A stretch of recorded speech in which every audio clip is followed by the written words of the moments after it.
Assalamualaikum warahmatullahi wabarakatuh. Selamat pagi, salam sejahtera untuk kita semua. Yang terhormat kepada Ibu Novia Angela selaku dosen mata kuliah Bahasa Indonesia dan teman-teman semua yang saya banggakan.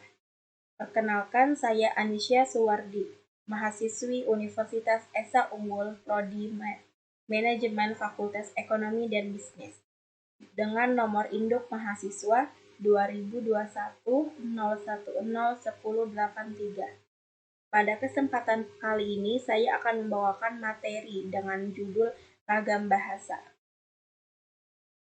Ragam bahasa adalah variasi bahasa menurut pemakaian yang berbeda-beda menurut topik yang dibicarakan seiring dengan perkembangan zaman. Sekarang ini, masyarakat mengalami perubahan, sehingga bahasa pun mengalami perubahan. Perubahan itu berupa variasi-variasi bahasa yang dipakai sesuai dengan keperluannya. Adapun menurut beberapa ahli, yakni sebagai berikut. 1. Ragam bahasa menurut Bachmann.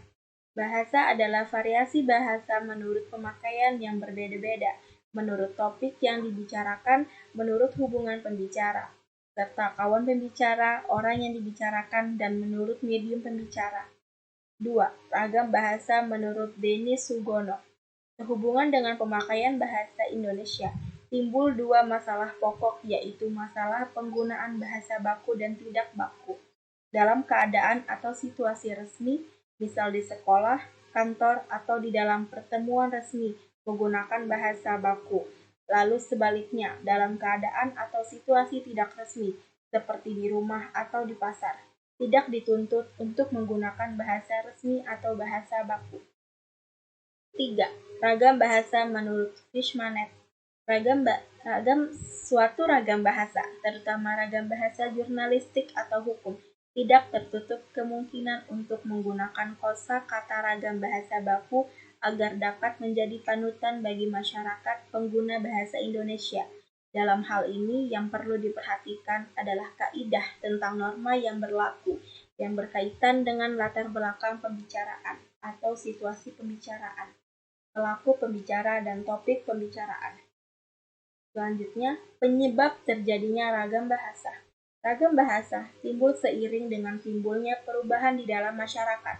Perubahan itu berupa variasi-variasi bahasa yang dipakai sesuai dengan keperluannya.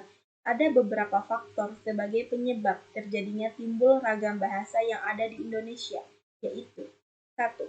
Faktor budaya, 2. Faktor sejarah, 3. Faktor perbedaan demografi. Faktor budaya adalah setiap daerah mempunyai perbedaan kultur atau daerah hidup yang berbeda, seperti di wilayah Jawa dan Papua serta beberapa wilayah Indonesia lainnya. Faktor sejarah, setiap daerah mempunyai kebiasaan atau adat istiadat dan bahasa nenek moyang sendiri-sendiri dan berbeda-beda antara daerah satu dan dengan daerah lainnya. Faktor perbedaan demografi. Setiap daerah memiliki dataran yang rendah, seperti wilayah di daerah pantai pegunungan yang biasanya cenderung memiliki bahasa yang singkat, jelas, dan dengan intonasi volume suara yang besar dan tinggi. Berbeda dengan daerah pemukiman padat penduduk yang menggunakan bahasa lisan yang panjang, lebar, yang disebabkan lokasinya saling berdekatan dengan intonasi volume suara yang kecil. Jenis-jenis ragam bahasa. A. Ragam bahasa dilihat dari cara penuturan. Berdasarkan cara pandang penutur, ragam bahasa dibedakan menjadi 4, yaitu ragam dialek. Ragam dialek atau daerah adalah variasi bahasa yang dipakai oleh kelompok bangsawan di tempat tertentu. Dalam istilah lama disebut dengan logat. Logat yang paling menonjol, yang paling mudah diamati ialah lafal. Logat bahasa Indonesia orang Jawa tampak dalam pelafalan B pada posisi awal nama-nama kota seperti Bandung, Banyuwangi, atau realisasi pelafalan kata seperti pendidian, tabraan, kenaian, geraan. Logat daerah yang paling kentara yakni dari segi tata bunyinya. 2. Ragam terpelajar. Tingkat pendidikan penutur bahasa Indonesia juga menyamai penggunaan bahasa Indonesia. Bahasa Indonesia yang digunakan oleh kelompok penutur pendidikan tampak jelas perbedaannya dengan yang digunakan oleh kelompok penutur yang tidak berpendidikan, terutama dalam pelafalan kata yang berasal dari halieusa asing. Contoh halieusa asing. Tidak terpelajar menjadi terpelajar, video menjadi video, film menjadi film, kompleks menjadi kompleks, fajar menjadi fajar, vitamin menjadi vitamin. 3. Ragam resmi. Ragam resmi adalah ragam bahasa yang digunakan dalam situasi resmi, seperti pertemuan resmi, peraturan-peraturan perundang-undangan. Adapun ciri-ciri bahasa resmi sebagai berikut. Menggunakan unsur gramatikal seperti eksplisit dan konsisten, menggunakan imbuhan secara lengkap, menggunakan kata ganti resmi, menggunakan kata baku, menggunakan EYD, menghindari unsur kedaerahan. 4. Ragam tidak resmi. Ragam bahasa yang sering digunakan dalam situasi tidak resmi, seperti dalam pergaulan atau percakapan pribadi. Ciri-ciri ragam bahasa tidak resmi adalah kebalikan dari ragam bahasa resmi. Ragam bahasa resmi atau tidak resmi ditentukan oleh tingkat keformalan bahasa yang digunakan. Semakin tinggi tingkat kebakuan suatu bahasa, berarti semakin resmi bahasa yang digunakan. Sebaliknya, semakin rendah tingkat keformalannya, semakin rendah tingkat kebakuan bahasa yang digunakan. B. Ragam bahasa dilihat dari cara berkomunikasi. Adapun macam-macam ragam bahasa dilihat dari cara berkomunikasi dibedakan menjadi 3, yaitu 1. Ragam lisan. Ragam lisan adalah suatu ragam bahasa yang dihasilkan oleh alat ucap, organ of speech. Dalam ragam bahasa lisan ini, kita harus memperhatikan beberapa hal seperti tata bahasa, kosakata, dan lafaz dalam pengucapannya. Dalam hal ini, dengan memperhatikan hal-hal tersebut, pembicara dapat mengatur tinggi rendah suara atau tekanan yang dikeluarkan, mimik atau ekspresi muka yang ditunjukkan, serta gerak tangan atau isyarat untuk mengungkapkan ide sang pembicara. Contoh ragam lisan yaitu ragam bahasa cakapan, ragam bahasa pidato, ragam bahasa kuliah, dan ragam bahasa panggung. Ciri-ciri ragam bahasa lisan yaitu memerlukan kehadiran orang lain, unsur gramatikal tidak dinyatakan secara lengkap, terikat ruang dan waktu.